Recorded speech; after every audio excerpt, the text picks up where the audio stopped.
ঠিক ম্যাচে যে জিনিসটা মোহনবাগান সমর্থকরা দেখতে চায় সেই জিনিসটাই হয়তো ঘটতে চলেছে এবং তার কিছুটা ঝলক গতকাল প্র্যাকটিসে দেখা গেছে। কাদের প্র্যাকটিস? অবশ্যই মোহনবাগান দলের প্র্যাকটিস, মেন দলের প্র্যাকটিস। কি দেখা গেছে, কি ঝলক, অবশ্যই তোমাদের সঙ্গে শেয়ার করব। এবং সেই সঙ্গে আরেকটা ভারতীয় ফুটবলকে নিয়ে আপডেট দিয়ে রাখি, যেটা হলো রঞ্জিত বাজাজ। যে নামটা শুনলে বেশিরভাগ মোহনবাগান সমর্থকরা তেলে বেগুনে জ্বলে ওঠে, কিন্তু দেখো একটা কথা বলি, মোহনবাগান সমর্থকরা রঞ্জিত বাজাজকে রেগে গেলেও ভারতীয় ফুটবলের উন্নতি হয়তো একমাত্র রঞ্জিত বাজাজই করতে পারে। যদি তুমি একজন ফুটবল সমর্থক হিসাবে চিন্তাভাবনা করো তাহলে এটা তোমাকে ভাবতে হবে। ব্যক্তিগতভাবে আমি যে দলকে সাপোর্ট করি না কেন, আমি এই মুহূর্তে কন্টেন্ট ক্রিয়েটর হিসাবে যদি কথা বলি তো আমাকে সত্যিটা বলতেই হবে। তো যাই হোক, তো সেখানে এই রঞ্জিত বাজাজকে কিন্তু ভারতের অনূর্ধ্ব 15 মানে 15 বছর পর্যন্ত যে দলটা আছে বয়সভিত্তিক দল, সেই দলের কিন্তু ম্যানেজারের দায়িত্ব দেওয়া হয়েছে। তো আশা করব এই দলটা ভালো রেজাল্ট করবে, কারণ যেভাবে রঞ্জিত বাজাজ আমাদের ভারতীয় ফুটবলের ইউথ সিস্টেমটাকে তৈরি করছেন সেখান থেকে এটা আশা করা যায়। তো আশা তো রাখছি, এবার দেখা যাক ভবিষ্যতে কি রেজাল্ট হয়। যাই হোক, এইটুকু আপডেট তোমাদের সঙ্গে শেয়ার করলাম। এবার আসল কথায় আসি, যেটা হলো মোহনবাগানের প্র্যাকটিস নিয়ে। দেখো, এই মুহূর্তে মোহনবাগান সমর্থকরা যেটা চায় সেটা হলো জেমি ম্যাকলারেন গোল দেবে এবং সেই গোলের যে পাস বা অ্যাসিস্ট বা থ্রু পাসটা বাড়াবে মিগুয়েল ফিগুয়েরা, সেই ব্রাজিলিয়ান ম্যাজিশিয়ান। এর আগে অনেক ব্রাজিলিয়ান খেলে গেছে মোহনবাগানে, তার মধ্যে ব্যারেটোর নামটা সবার মুখে মুখে, তবে তারপরে সেইভাবে কোনো ব্রাজিলিয়ান আসতে পারেননি, বা বিশেষ করে নাম্বার 10 যে জার্সিটা, সেই জার্সি নাম্বারের খুব একটা ভালো সদ্ব্যবহার বা নামের প্রতি সুবিচার করতে পারেনি।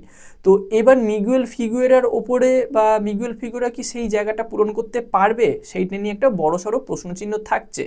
তো প্রশ্নচিহ্ন থাকছে, প্রশ্নের উত্তর ম্যাচ শুরু হলে বোঝা যাবে।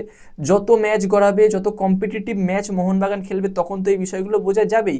তবে গতকাল প্র্যাকটিসে যেটা হয়েছে, দেখো অবশ্যই বল পায়ে প্র্যাকটিস সেইভাবে কিছু গতকাল হয়নি। যেটা প্র্যাকটিস হয়েছে সেটা বেশিরভাগটাই শারীরিক কসরতের ওপরে, কারণ একটু মাঠ ভিজে, সেই সঙ্গে নতুন যে প্লেয়ারগুলো এসেছে তাদেরকে প্রথম দিনই বল পায়ে নামিয়ে দেবে এমনটা তো নয়। যেখানে জেমি ম্যাকলারেন এবং মিগুয়েল ফিগুয়েরা তারা কিন্তু প্রথম প্র্যাকটিস করেছে গতকাল, এবং এই দুজনকে প্রথম থেকেই একেবারে এঁটুলির মতো লেগে থাকতে দেখা গেছে। কীরকম না, তারা যখন প্র্যাকটিসে আসে, যে গাড়ি করে এসেছে সেটা কিন্তু তারা একই গাড়িতে এসেছে, দুজনে আলাদা আলাদা গাড়িতে আসেনি। যখন শারীরিক কসরতগুলো হচ্ছিল তখন মিগুয়েল ফিগুয়েরা এবং জেমি ম্যাকলারেন দুজনে পাশাপাশি প্র্যাকটিস করছিল। মানে যেটা অনেক সময় ম্যাট পেতে আমরা দেখি, যে সমস্ত ব্যায়াম ফিজিক্যাল অ্যাক্টিভিটিগুলো থাকে যেগুলো করতে হয়, সেই সমস্ত ব্যায়ামগুলোও কিন্তু তারা দুজন মিলে পাশাপাশি শুয়ে বা বসে করছিল। তো এখন থেকে তাদের মধ্যে বেশ বন্ডিং কম্বিনেশন দেখা যাচ্ছে, এটা কিন্তু আমরা খেলার মাঠে দেখতে চাই, মানে বল পায়েও দেখতে চাই। ম্যাকলারেন গোল করবে এবং সেই গোলের জন্য যে বলটা বাড়াবে সেটা হতে হবে মিগুয়েল ফিগুয়েরাকে, মানে এক কথায় বললে মিগুয়েল ফিগুয়েরা বল বাড়াবে এবং ম্যাকলারেন গোল দেবে। এইরকমটাই কিন্তু দেখতে চাইছে মোহনবাগান সমর্থকরা, এটা নতুন করে কোনো কাউকে বলে দিতে হবে না। এর আগে 10 নম্বর জার্সি পরে যেটুকু আমরা খেলা দেখেছি গ্রেগ স্টুয়ার্টের মোটামুটি ভালো লেগেছে, গত মরশুমে কিন্তু খুব একটা ভালো লাগেনি রবসন রবিনোকে, যে কারণে এই মরশুমে ছেড়েই দেওয়া হয়েছে।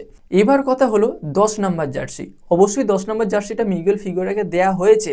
তো মিগুয়েল ফিগুয়েরা কতটা এই জার্সির ওজনটা বহন করতে পারবে সেটা কিন্তু সকল মোহনবাগান সমর্থক তাকিয়ে আছে, এবং তার থেকেও বেশি যারা বয়সশ্রেষ্ঠ আছে। মানে দেখো, আমরা একটা ইয়াং জেনারেশনের মধ্যে বিলং করছি, আমাদের বাবা কাকারা যারা আছে, যারা ব্যারেটো বা এই রকম ধরনের কিংবদন্তিদের খেলা দেখে অভ্যস্ত, তারা কিন্তু অবশ্যই তাকিয়ে আছে মিগুয়েল ফিগুয়েরা কিভাবে এই 10 নম্বর জার্সিটার ঐতিহ্য ধরে রাখতে পারে। কারণ ব্যারেটোই ছিল, তারপরে সেই রকম কোনো ব্রাজিলিয়ান আসেনি মোহনবাগানে যে তার নামটা ছাপিয়ে যায়, মানে ব্যারেটোকে ভুলে গিয়ে অন্য কোনো নাম আমরা এখনও কিন্তু ভাবতে পারিনি সেইভাবে। তো 10 নম্বর জার্সির কিন্তু ঐতিহ্য সেইভাবে ধরে রাখার মতো এখনও পর্যন্ত মোহনবাগান কাউকে পায়নি। তো আমি কখনোই একটা প্লেয়ারের সঙ্গে আর একটা প্লেয়ারের তুলনা করছি না, সেও ব্রাজিলিয়ান ছিল, ইনিও ব্রাজিলিয়ান। আশা করব সেই ব্রাজিলিয়ান টাচ আমরা দেখতে পাবো, সেই রকম ডিফেন্স চেরা পাস আমরা দেখতে পাবো। তো আমি আগেও বলেছি, এখনও বললাম, আমাদের থেকে বেশি এই বিষয়টা দেখতে আগ্রহী আমাদের বাবা কাকারা, যারা ব্যারেটোকে মানে খেলতে দেখেছে মোহনবাগান জার্সিতে।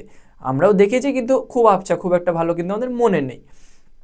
তো যাই হোক, এইটুকু আপডেট, এইটুকু আলোচনা তোমাদের সঙ্গে শেয়ার করলাম। তোমাদের মতামত অবশ্যই তোমরা কমেন্টে জানিও। এর পরবর্তীতে আরও আপডেট আসবে, সেই সকল আপডেট পেতে চাইলে চ্যানেলটাকে সাবস্ক্রাইব করে দিও, তার পাশের বেল আইকনটাকে অন করে দিও। আপাতত এই ভিডিওতে এই পর্যন্তই, দেখা হচ্ছে পরবর্তী ভিডিওতে। Bye bye.